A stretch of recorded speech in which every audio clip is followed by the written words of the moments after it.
Buenos días y bienvenidos a todos a este próximo video de esta serie de comida en el desierto.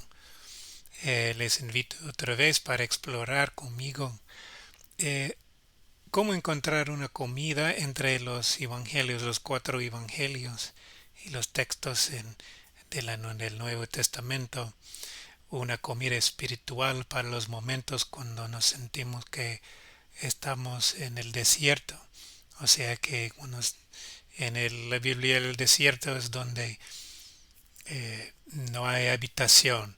O sea, está fuera de la población, fuera de la civilización. Y el sentido es estar desconectado de los demás y de la sociedad. Entonces, ojalá en esos momentos que, que tenemos, cuando nos sentimos así, tengamos esta posibilidad, esta facilidad de acercarnos a los evangelios para buscar algo para comer en esos tiempos. Bienvenidos otra vez y vamos a comenzar con este texto. Ya estamos en la séptima parte, y esta vez vamos a volver al Evangelio de Juan. En el Evangelio de Juan eh, hay tres veces en que Jesús dice que habla sobre ser levantado, ser levantado. Y tal vez es un texto que es conocido para los que están familiar con los evangelios, pero es un texto que es como muy famoso en algunos lugares, pero aparece tres veces en el evangelio. Entonces vamos a revisar qué es el método que usamos. Y si recuerdas es que el evangelio, cada evangelio está escrito por el Espíritu Santo y también una persona humana, es que los dos juntos, ¿no? Y el texto que vemos realmente es una obra que combina los recursos de otros textos y testimonios, y el autor agrega esos y teje esos o cosea esos juntos, junto con todo junto con su propio eh, eh, punto de perspectiva, su propio testimonio y sus propias experiencias con Jesús y con los apóstoles y los discípulos también. Entonces sale en un narrativo que contiene eh, puntos, yo digo puntos de, te- de tejer, o puntos tejidos, digamos. Esos son palabras que repiten, o frases cortas que repiten, y el autor está poniendo una repetición en varios contextos para vincular, y vemos realmente la línea de tejer, agregar y tejer eh, las inspiraciones que han recibido y también que tienen. Y en esa manera es que seguimos la manera en que el autor escribió el Evangelio. Y por eso ya estamos bien afinados a escuchar el mensaje. Y eso es lo más importante, es que ¿qué dice el autor? Entonces lo que hemos hecho es, hemos elegido dos puntos, o sea, una palabra o una frase corta que repito una vez, o sea, en dos puestos. Y vinculamos los dos textos y buscamos si hay algo para comer espiritualmente en eso. Y repetimos, podemos ver otro, dos puntos, una palabra que repito una vez, y ya comparamos estos dos textos y vinculamos estos dos, y ya nos da una nueva punto de perspectiva y también una nueva sentido de consolación en el corazón. Ya crecemos así. Esta vez Y por eso ya podemos, como dije, escuchar bien el mensaje del autor o de los autores. Esta vez vamos a tener tres, porque esta frase de ser levantado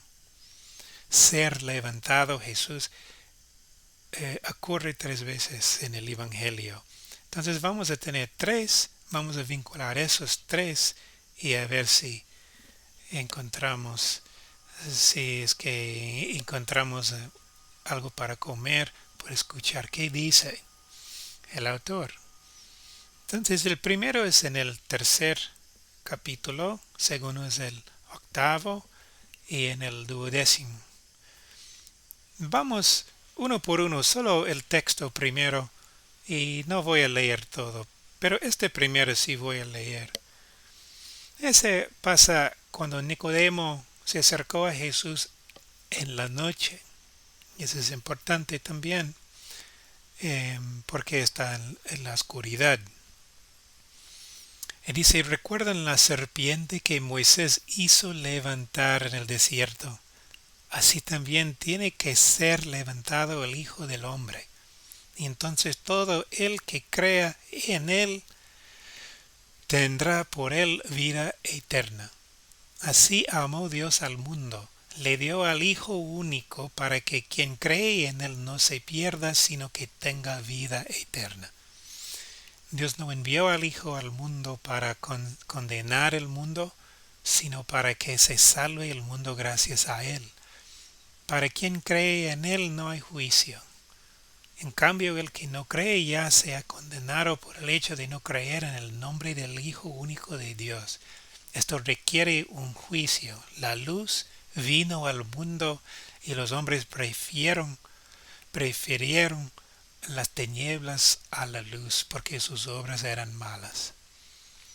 Pues el que obra el mal odia la luz y no va a la luz, no sea que sus obras malas sean descubiertas y condenadas.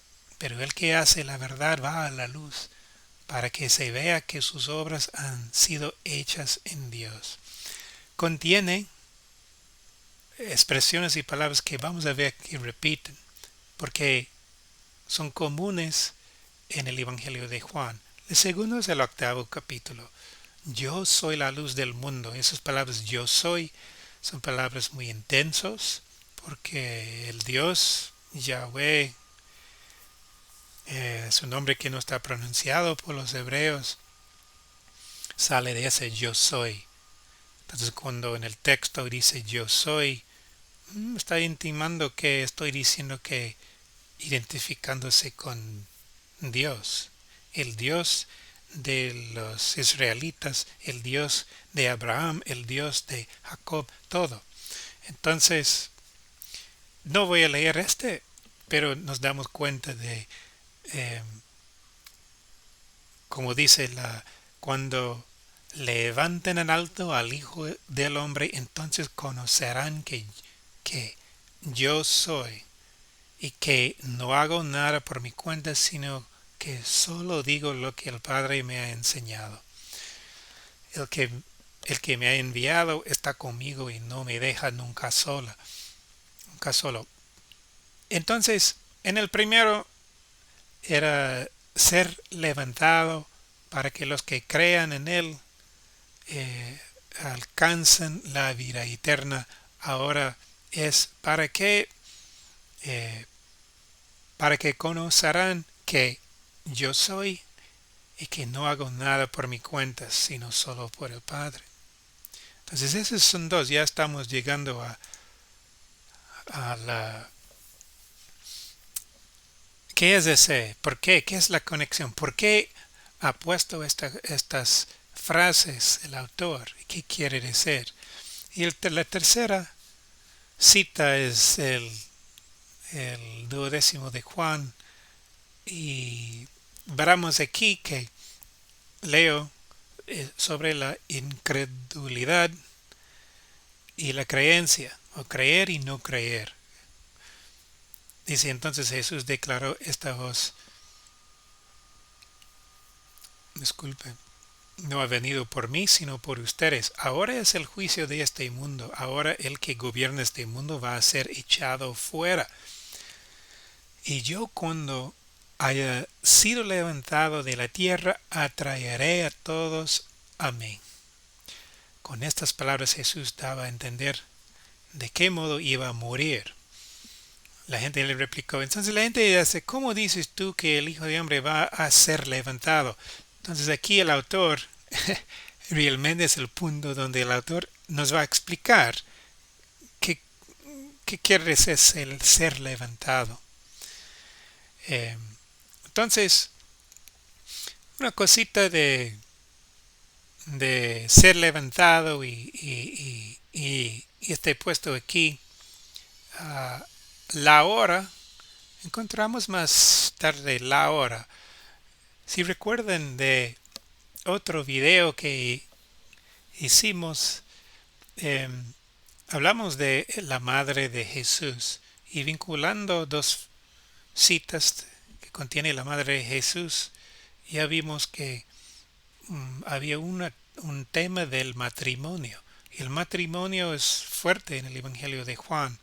Y es que María, la madre de Jesús, ella es como la embajador de ese mensaje. Ella es la que está conectada en los dos puestos que hace claramente que Jesús es su novio. Y eso es un matrimonio que pasa al final. Eh, es interesante que eh, en el matrimonio hebreo viene el novio a la casa de la novia y entrega del padre un pago, el pago.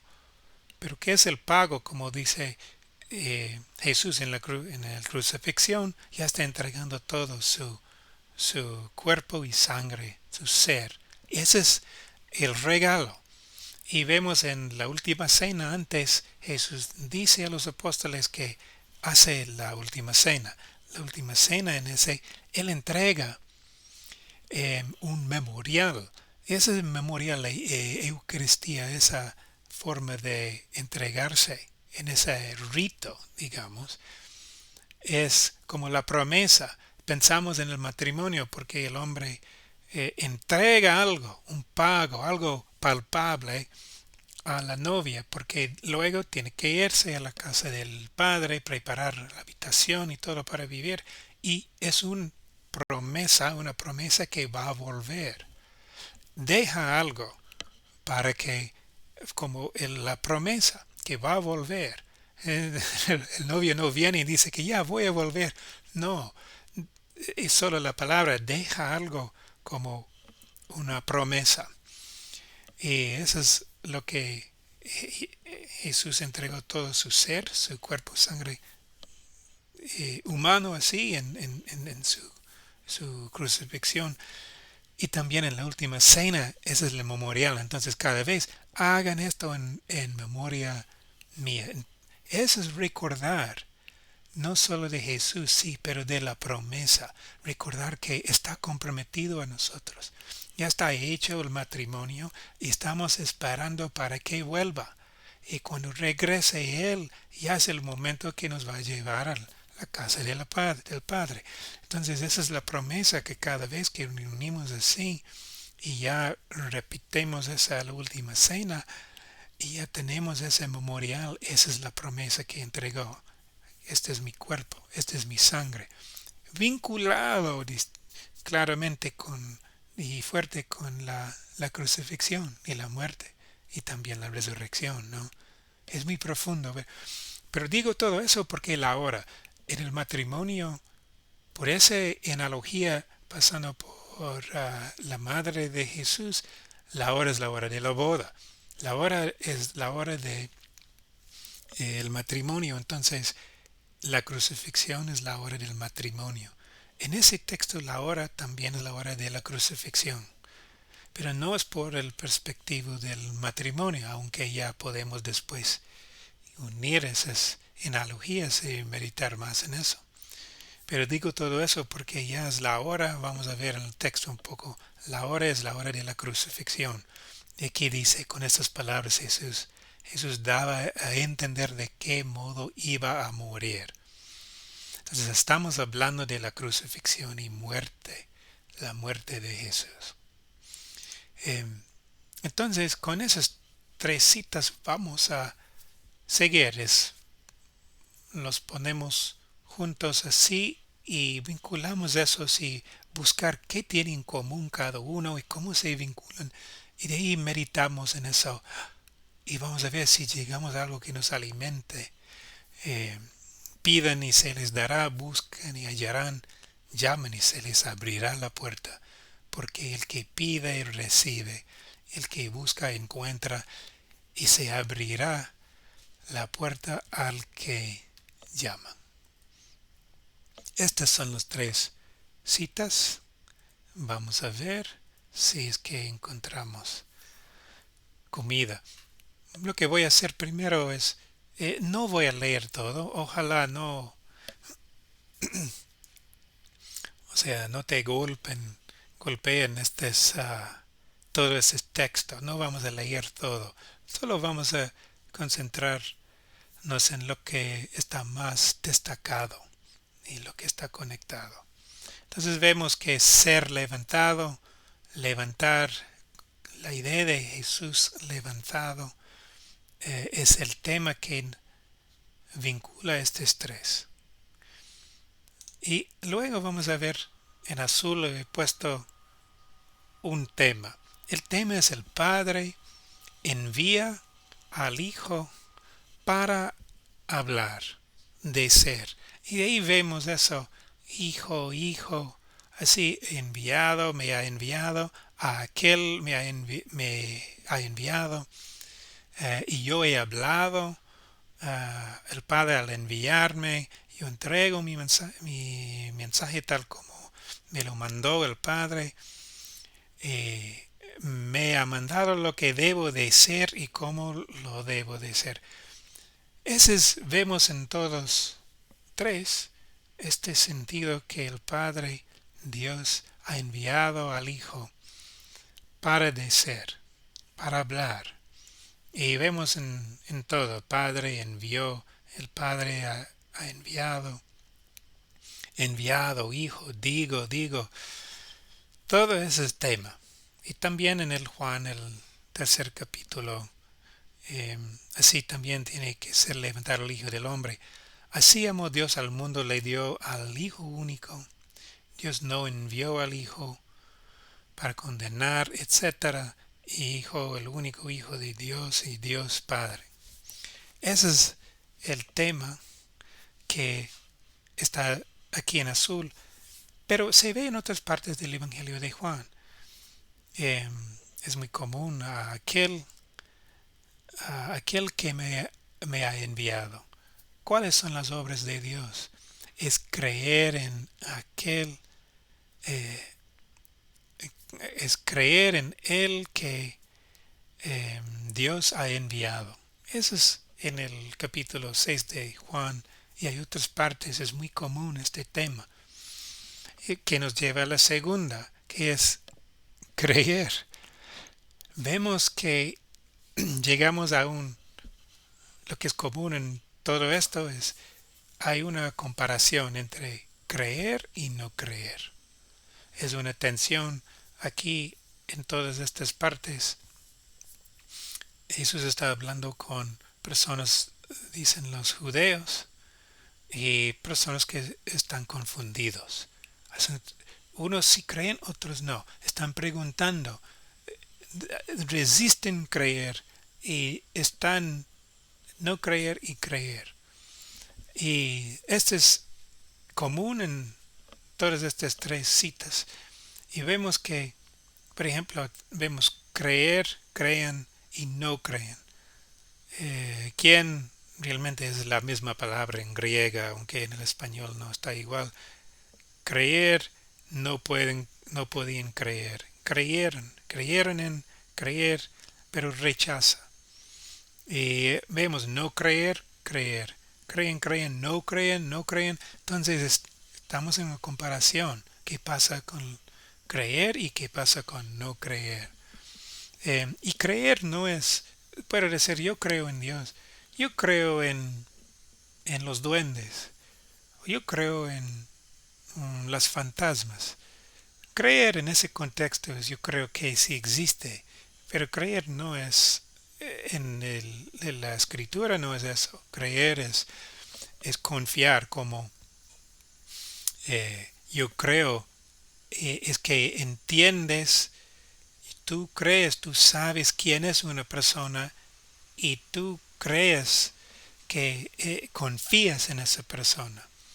Y cuando tú crees que es Dios, tú confías más, tú confías a lo máximo. Y esa es la cuestión, es que puede ser que, oh, ese es Dios y solo son palabras, pero lo que explica realmente es cómo crees. Si tú crees en una persona, es que lo que la persona dice es confiable. Lo que la persona, su camino es confiable. Es como cuando tú tienes una emergencia, llamas a alguien para ayudarte, tú crees en esa persona.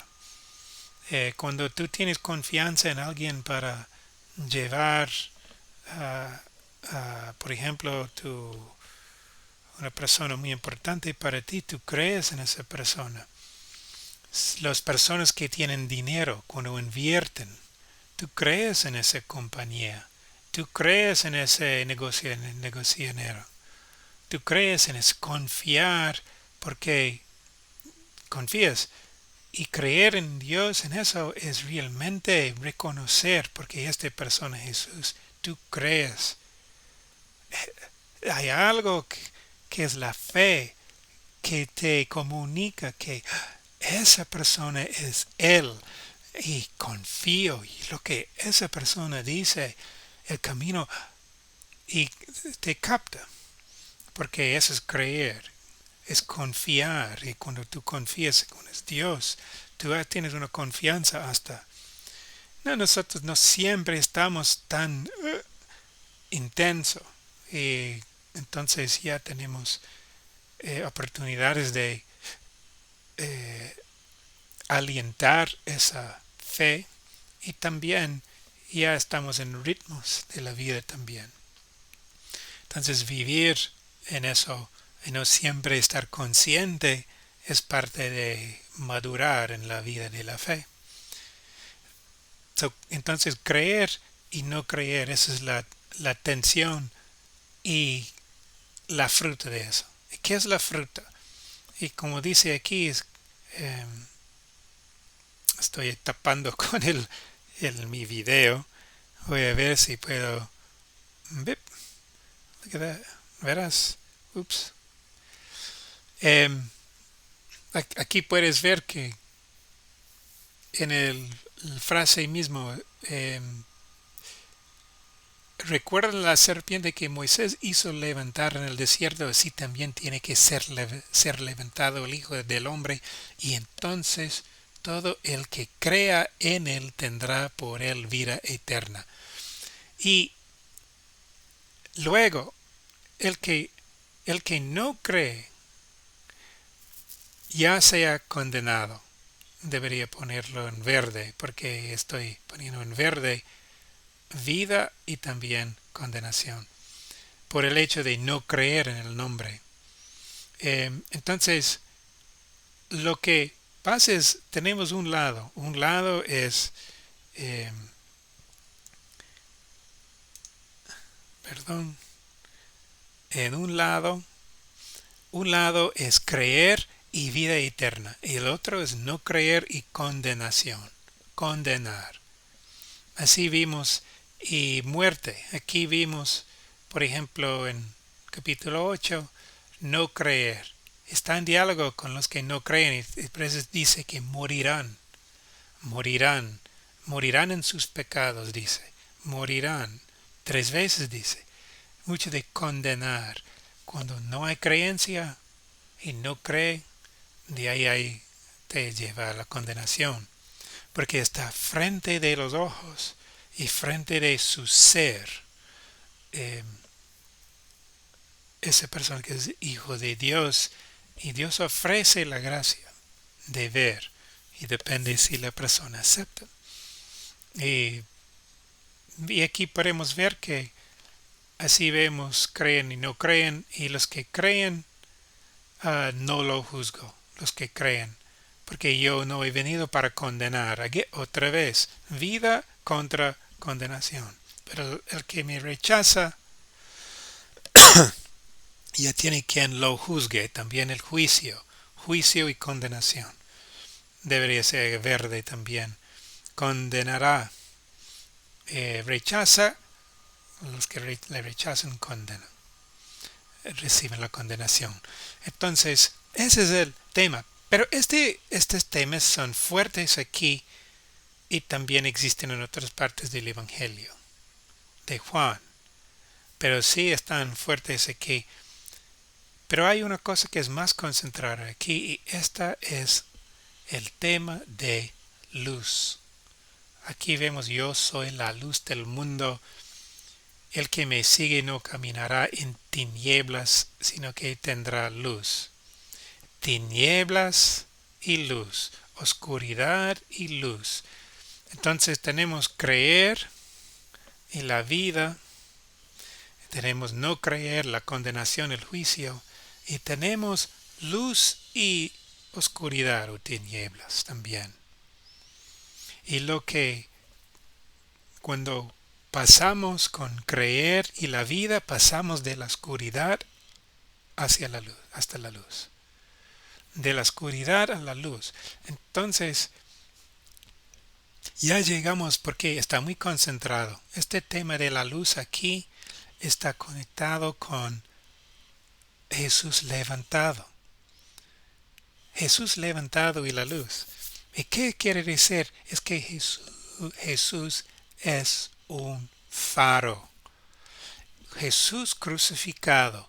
Cuando Jesús muere en la cruz, está levantado para que todos, es como la luz brilla por todos lados.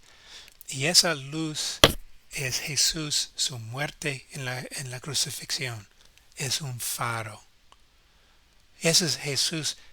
Tiene que ser como, es como levantas una linterna, levantas una torcha y levantas el faro, como lo operan los faros, están levantados la luz. ¿Para qué? Para que esa luz brilla. Y por eso dice que atraeré a todos a mí. Es que está levantado para que todos vean. Y esa luz, toda su vida y todo su ser, el ser de Jesús es una luz. Pero en la crucifixión y la muerte en la cruz, eso es una coronación, como una corona de la vida. Y ese es el momento cuando está levantado y brilla. Y lo hermoso es que el paradojo es que en el momento para él que es esa muerte de él, tan fea, fuera de la ciudad, en el desierto realmente, crucificado, es por esa luz nos brilla y nos llega a nuestra fe para que creamos. Y esa creencia nos lleva a la vida eterna, dispersa la oscuridad. Y si recuerdas no he puesto aquí, en el principio del Evangelio de Juan, es exactamente este tema. Habla de los que creen en Él, pueden ser hijos de Dios. La creencia, la vida eterna. Él vino como luz, dice. Y la luz brilla en las tinieblas no lo ha superado. ¿Qué quiere decir? Es que está hablando del faro que Jesús, su vida, toda su vida es la luz. Y ese momento al final, en su muerte, momento de morir, eso es el momento, está levantado la luz. Y esa luz está levantado para que brille por todos y todos lados. Y ese es qué hermoso, ¿no? Ese tema de cuando estoy levantado en la crucifixión de Jesús. El paradojo es que está levantado para humillarlo, pero de verdad todo está patas arriba como hace Dios. Y es un faro para que esa luz brille para todos lados. Y es bueno, voy a terminar con eso, no quiero sacar tanto tiempo. Ojalá te anime este método y lo que encuentres como me anima a, a, a mí, ¿no? Porque me da muchas ganas buscar también otros en otro tiempo. Eh, Espero que ya tienen tiempo para meditar, comer en eso, tomar tu propio tiempo para reflexionar más y, y si yo llego a una oportunidad de encontrar otros puntos de tejidas, otras palabras o frases cortas para sacar otra meditación, voy a hacerlo y subir otro video. Mientras tanto, espero que encuentres eh, ganas, inspiración en tu exploración de los evangelios y que encuentres en un tiempo la oportunidad de ver esa imagen de Jesús crucificado en la cruz, muerto en la cruz como un faro, faro de luz para nuestra fe, para tu fe y para que encuentres más y más ese sentido de gracias de una vida que, que, que extiende hasta siempre. Que Dios les bendiga, muchas gracias y espero verles en algún próximo video. Bendiciones.